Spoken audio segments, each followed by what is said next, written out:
ఒక వ్యక్తి యెరూషలేము నుంచి యెరికోకు ఒంటరి మరియు కఠినమైన మార్గంలో ప్రయాణం చేస్తుండగా అతను నడుస్తూ సంతోషంగా ఉన్నప్పటికీ ప్రమాదం అతని పరిసరాల్లో దాక్కున్నది.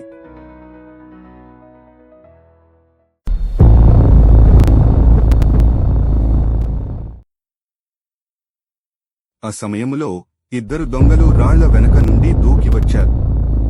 వారు అతనిపై దారుణంగా దాడి చేసి దయ లేకుండా అతని వస్త్రాలను చింపేసి అతని దగ్గర ఉన్న ప్రతిదాన్ని దోచుకున్నారు.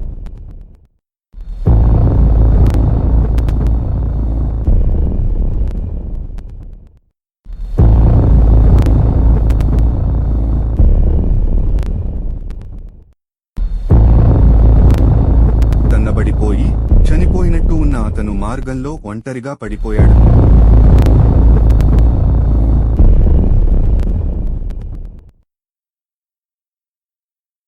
ఆ తర్వాత కొంతసేపటికి ఒక యాజకుడు ఆ రహదారిలో నడుస్తూ వచ్చాడు.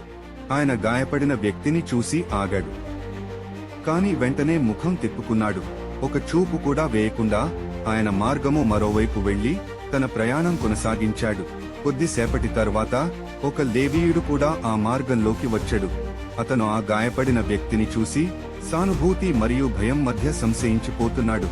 కాని యాజకుడు చేసినట్లుగానే అతను కూడా మార్గంకు మరోవైపు వెళ్లి అక్కడి నుండి తొందరగా వెళ్లిపోయాడు.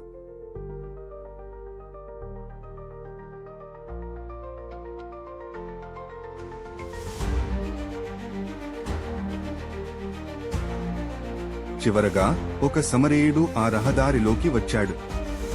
అతను గాయపడిన వ్యక్తిని చూసి అతని హృదయం కరుణతో నిండిపోయింది. ఆలోచన లేకుండా అతను గాయపడిన వ్యక్తికి దగ్గరగా వచ్చి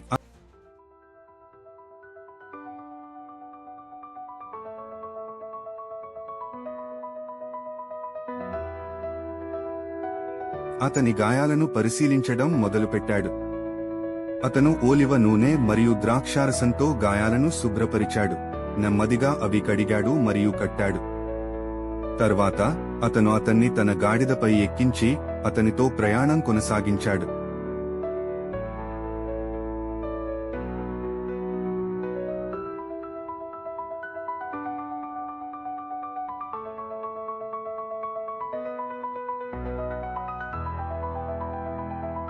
సమరయుడు గాయపడిన వ్యక్తిని ఒక ఆసరాగా ఉన్న ప్రదేశానికి తీసుకెళ్లాడు.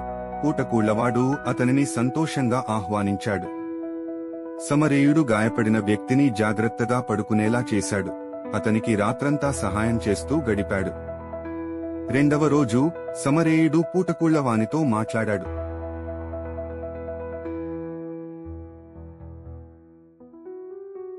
ఈ వ్యక్తిని జాగ్రత్తగా చూసుకోండి అని చెప్పి అతని చేతిలో వెండి నాణేలు పెట్టాడు.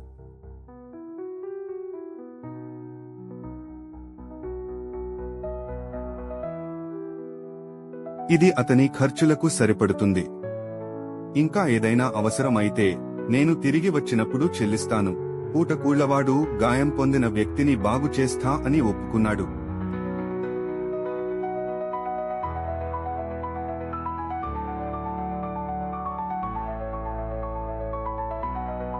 ఇలా సమరయుడు తన మార్గాన్ని కొనసాగిస్తూ ప్రేమ మరియు కరుణతో ఒక మంచి ఉదాహరణను ఇచ్చాడు. అలా చేస్తూ సమరయుడు నిజంగా మన మంచి పొరుగువాడు ఎలా ఉండాలో చూపించాడు.